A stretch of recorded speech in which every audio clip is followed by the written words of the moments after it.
I'm Steve MacDonald. This is my wife, Andrea Rosen, and Susan Glenn has asked us to provide this testimonial, and I do that in my practice where I ask satisfied clients if they would please say something about the kinds of services that they received in my business, and I'm more than delighted to do that for Susan. I thought Susan was really one of the best agents we've ever had, and we've probably had 3 or 4 over the course of the time we've purchased houses, and for my money, Susan is probably the most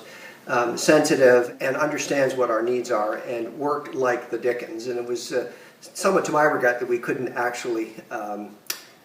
pull in a big commission for her, but we were more than thrilled with the way that she showed us a number of houses and stayed with us and showed remarkable patience. So I'm delighted to recommend Susan, and I would recommend her to anybody who's in the real estate business. I'd just like to add that because we were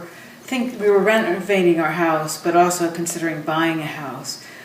Susan had to be very patient with us as we looked at houses and thought about the comparison with our own house, and she worked just as tirelessly finding us a rental when we finally decided to renovate as she did looking for new houses for us, despite the fact that her commission would have been significantly less when we rented instead of purchased a new house. The other thing I'd like to say is that I was really impressed by her perception of the market, her ability to read the market, because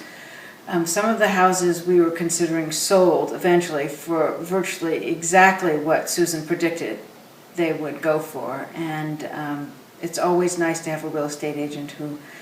has a real sense for what the market is.